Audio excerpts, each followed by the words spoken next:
राहुल गांधी के खिलाफ गोदी मीडिया ने बाकायदा सुपारी ले ली है उनके शक्ति पर दिए गए बयान को लेकर। मगर मजाल है कि गुप्त चुनावी चंदे पर वो भारतीय जनता पार्टी से एक भी सवाल करें। मैं आपका ध्यान खींचना चाहूंगा दोस्तों इंडियन एक्सप्रेस की इस खबर की तरफ जो आपके स्क्रीन पर है। इस खबर को देखिए, इसमें कई राजनीतिक दल अब यह जानकारी दे रहे हैं कि उन्हें किन किन उद्योग समूह से पैसे मिले थे। भाजपा ये जानकारी देने से मना कर रही है। भाजपा दरअसल कानून की दुहाई दे रही है, नियमों की दुहाई दे रही है। मैं आपसे सवाल पूछना चाहता हूं, जब 10 राजनीतिक दल ये जानकारी दे सकते हैं, जब कांग्रेस भी ये जानकारी देने को तैयार है, तो फिर भारतीय जनता पार्टी से सवाल क्यों नहीं किया जा रहा है? ये पूरा मामला क्या है कुछ देर बाद मैं आपको बतलाऊंगा। मगर मैंने आपके सामने जिक्र किया राहुल गांधी के बयान पर गोदी मीडिया की सुपारी का। हाथ कंगन को आरसी किया, आपके सामने एक एक करके मिसाल। सबसे पहले देखिए, राहुल ने किया अपमान, शक्ति साधक मोदी का बना काम। इसी कार्यक्रम में इनकी हकीकत पता चल जाती है। सबसे पहली बात, राहुल का जो बयान था वो ना नारी शक्ति का अपमान था ना धर्म का अपमान था। वो शक्ति जिसकी बात कर रहे थे वो बात कर रहे थे ईडी सीबीआई की शक्ति, जांच एजेंसी की शक्ति, जिसके जरिए विपक्ष और पत्रकारों पर निशाना साधा जाता है। और सबसे बड़ी बात, हम साल 2024 के भारत में आपको क्या लगता है कोई खुलकर इस तरह से धर्म का अपमान करेगा? और नीचे की पंक्ति में शक्ति साधक मोदी का बना काम, यानी कि ये न्यूज चैनल्स मानते हैं कि दरअसल असली मकसद वोट हासिल करना है धर्म का इस्तेमाल करके। मगर लगातार राहुल गांधी पर निशाना साधा जा रहा है। असली सवाल नहीं पूछे जा रहे हैं, जिसका जिक्र कुछ देर बाद में करूंगा। आपके सामने ये देखिए, मीडिया का एक और चाटुकार, सियासत के शक्तिमान, शक्ति रूपेण संस्थिता, बिहार में क्या होगा पशुपति पारस का। फिर देखिए, वोट की भक्ति, सियासी शक्ति, सियासत के शक्तिमान, शक्ति पर राहुल की चालाकी या मोदी ने मतलब बदला। राहुल, केजरीवाल, ममता, मोदी की वो शक्ति जिसके आगे सब फेल।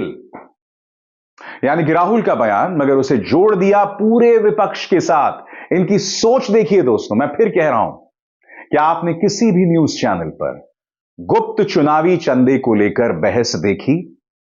भारतीय जनता पार्टी मुद्दे से कैसे बच रही है, देश के गृह मंत्री किस तरह से गलत बयानी कर रहे हैं, क्या उसकी आपने चर्चा कहीं पर भी देखी? बिल्कुल नहीं देखी होगी। मगर आप क्या देख रहे हैं मैं आपको दिखा ही रहा हूं। आगे देखिए साहब, 24 की सरकार, नारी शक्ति से 2024 की सरकार, इंडिया गठबंधन या मोदी, किसके साथ नारी शक्ति? जिस पॉलिटिकल पार्टी या भाजपा ने नारी शक्ति का सिर्फ वोटों के लिए इस्तेमाल किया है, मगर जिस पॉलिटिकल पार्टी बीजेपी ने अपने सांसद बृजभूषण शरण सिंह पर कोई एक्शन नहीं लिया, बार बार बलात्कारी राम रहीम को पैरोल पर रिहा किया, जिसकी पॉलिटिकल पार्टी में कुलदीप सिंह सेंगर हैं, आपको क्या लगता है क्या उस पॉलिटिकल पार्टी को नारी शक्ति पर कुछ भी कहने का नैतिक अधिकार है? और क्या गोदी मीडिया यह सवाल करेगा? बिल्कुल नहीं करेगा।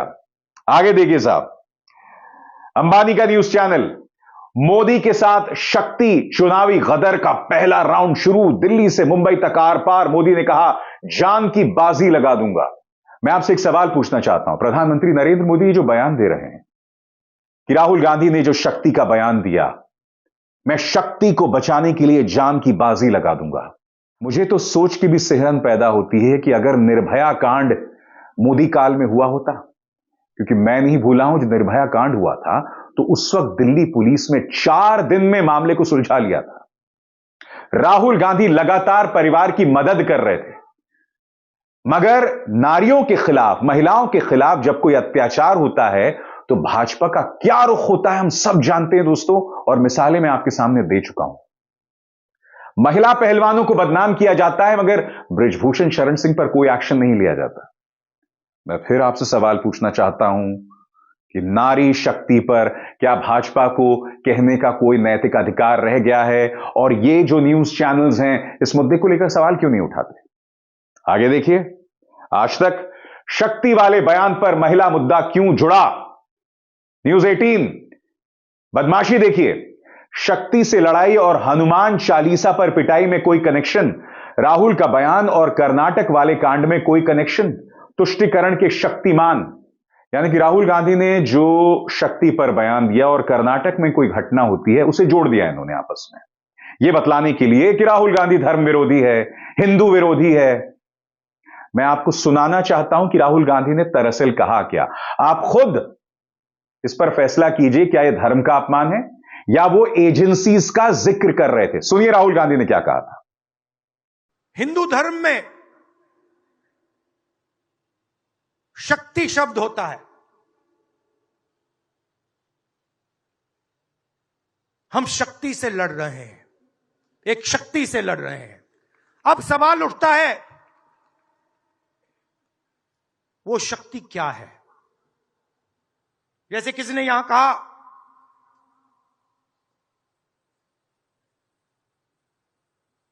राजा की आत्मा ईवीएम में है। सही है, सही है।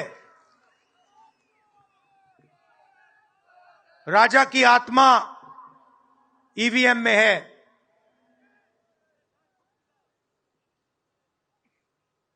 हिंदुस्तान की हर संस्था में है,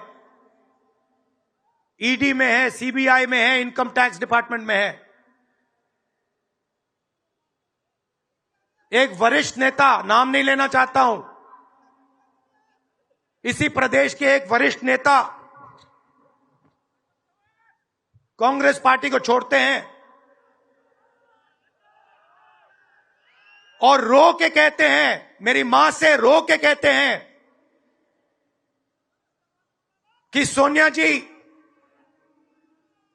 मुझे शर्म आ रही है, मेरे में इन लोगों से, इस शक्ति से लड़ने की हिम्मत नहीं है, मैं जेल नहीं जाना चाहता हूं। और ये एक नहीं है, ऐसे हजारों लोग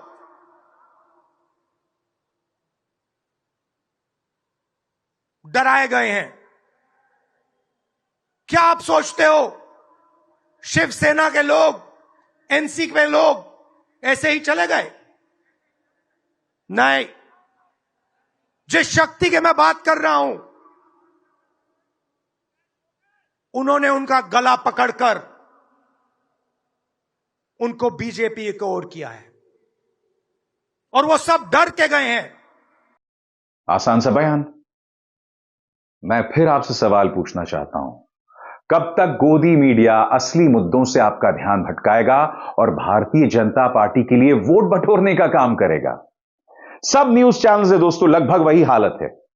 यह देखिए, मोदी को शक्ति मिल गई, सीधा ऐलान, और असली मुद्दों पर ध्यान नहीं दिया जा रहा है। राहुल गांधी ने एक बयान दिया, एक तरह से संजीवनी मिल गई भाजपा को, और भाजपा को राजनीति की संजीवनी मिल गई। नतीजा आपके सामने है, किस तरह से उनके खिलाफ सुपारी लेकर बाकायदा उन पर निशाना साधा जा रहा है। मैं फिर आपसे सवाल पूछना चाहता हूं, असली मुद्दों से गोदी मीडिया क्यों भाग रहा है? और असली मुद्दा क्या है? इंडियन एक्सप्रेस की खबर देखिए। खबर क्या कहती है? BJP cited law to keep names out, DMK reached out to its donors. Hindi में इस खबर का क्या अनुवाद है मैं आपको बताता हूं। जिन जिन लोगों ने गुप्त चुनावी चंदा दिया, कम से कम 10 पॉलिटिकल पार्टीज ने उनके नाम जो हैं वो जाहिर कर दिए। इसमें डीएमके भी थी। डीएमके ने बाकायदा अपने डोनर से, यानी कि जिन औद्योगिक समूह ने उन्हें पैसा दिया था, उनसे संपर्क किया, उनसे पूछा कि भाई आपने जो हमें पैसा दिया है उससे संबंधित आप हमें जानकारी दे दीजिए। यानी डीएमके को पता था, और डीएमके का अधिकतर पैसा लॉटरी किंग सैंटियागो मार्टिन से आया था। वो सैंटियागो मार्टिन जिसका बेटा भाजपा में शामिल हो गया था, वो सैंटियागो मार्टिन जिसके खिलाफ ढेरों केसेस थे, मगर बेटा बीजेपी में शामिल हो गया, और उन्होंने राजनीतिक दलों को 1368 करोड़ रुपए दिए। नतीजा, उनकी कोई गिरफ्तारी नहीं हुई। क्या इन मुद्दों पर गोदी मीडिया ने सवाल किया? राहुल गांधी पर सुपारी करना बहुत आसान है, क्योंकि ये जानते हैं कि इसका इन्हें कोई खमियाजा नहीं भुगतना पड़ेगा। मैं आपके सामने तथ्य रख रहा हूं। भाजपा दुहाई दे रही है कानून की, नियम की, कि हम ये जानकारी नहीं देंगे। खबर क्या कहती है दोस्तों, मैं आपको पढ़ के सुनाना चाहता हूं। बीजेपी ने चुनाव आयोग को रूल का हवाला देते हुए, नियम कानून का हवाला देते हुए क्या कहा आपके स्क्रीन पर?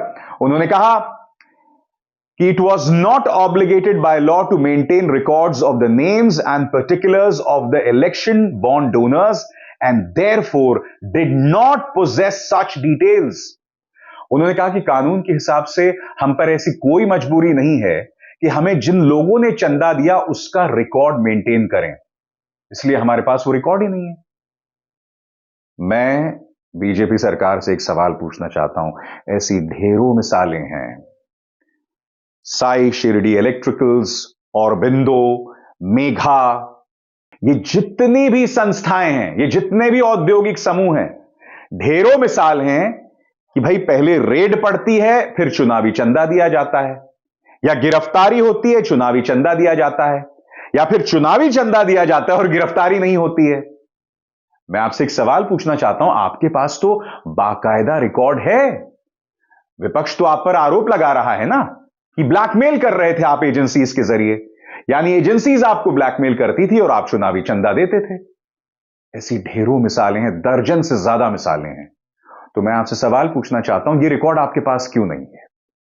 कांग्रेस इस मुद्दे पर क्या कह रही है? इंडियन एक्सप्रेस की इस खबर के मुताबिक आपके स्क्रीन पर, the Congress on the other hand told the ECI it has requested the SBI to share identity of its donors with the commission as it didn't have these details. Congress भी कह रही है कि भाई हमारे पास भी यह जानकारी मौजूद नहीं है, मगर हम चुनाव आयोग से कहते हैं कि वो ये जानकारी मुहैया करा दे, क्योंकि अब सुप्रीम कोर्ट ने कल स्टेट बैंक ऑफ इंडिया को लताड़ लगाते हुए कहा था कि आप हमें यूनिक आईडी नंबर दीजिए, आप हमें तमाम जो चुनावी बॉन्ड का नंबर दीजिए ताकि मिलान हो सके। कांग्रेस के पास भी जानकारी नहीं है, मगर वो ये नहीं कह रही है कि हम आपको जानकारी मुहैया नहीं कराएंगे, हमें किससे पैसा मिला है। दोनों एक ही बात कर रहे हैं, कांग्रेस भी और बीजेपी, मगर फर्क यह है कांग्रेस चुनाव आयोग से कह रहा है कि भैया आप जानकारी मुहैया करा दीजिए, बीजेपी कह रहा है हम जानकारी नहीं देंगे। अब मुझे बताइए, राहुल गांधी के खिलाफ प्रचार चलाने के बजाय, प्रोपेगेंडा चलाने के बजाय, क्या गोदी मीडिया को यह सवाल नहीं पूछना चाहिए? आप जब नारी शक्ति की चर्चा कर रहे हैं, जब आप राहुल गांधी को कटघरे में रख रहे हैं उनके अपने एक बयान के लिए, तो कायदे से आपको भाजपा से भी सवाल पूछना चाहिए ना कि नारी शक्ति को लेकर आपका इतना रिकॉर्ड क्यों खराब है? अगर आप अपने आप को शक्ति और धर्म के उपासक बनाते हैं या बताते हैं, तो आपको यह भी बताना चाहिए कि क्या वजह है कि आप श्री राम का इस्तेमाल वोट बटोरने के लिए करते हैं, धर्म का इस्तेमाल राजनीति के लिए करते हैं। आजाद भारत के इतिहास में अगर किसी पॉलिटिकल पार्टी ने इसे इंस्टीट्यूशनलाइज किया है, यानी कि इसे राजनीति में तब्दील किया है, तो वो भाजपा है। तो ये सवाल किए जाने चाहिए। राहुल गांधी के खिलाफ सुपारी लेकर उन पर टारगेट करना बहुत आसान है, क्योंकि आप जानते हैं कि कांग्रेस आपका कोई नुकसान नहीं कर सकती, वो सत्ता में नहीं है। मजा तब आए जब जो ताकतवर है उससे सवाल किया जाए। ताकतवर से ही तो सवाल करने में मजा आएगा ना, फिर किस बात की पत्रकारिता? जवाबदेही तो ताकतवर की होती है ना, जो साम दाम दंड भेद से एजेंसीज का इस्तेमाल करती है। तो फिर क्यों नहीं करती गोदी मीडिया ऐसा कुछ? नहीं कर पाएगी, हिम्मत ही नहीं है। अभिसार शर्मा को दीजिए इजाजत, नमस्कार। स्वतंत्र और आजाद पत्रकारिता का समर्थन कीजिए, सच में मेरा साथी बनिए। बहुत आसान है दोस्तों, इस ज्वाइन बटन को दबाइए और आपके सामने आएंगे ये 3 विकल्प, इनमें से एक चुनिए और सच के इस सफर में मेरा साथी बनिए।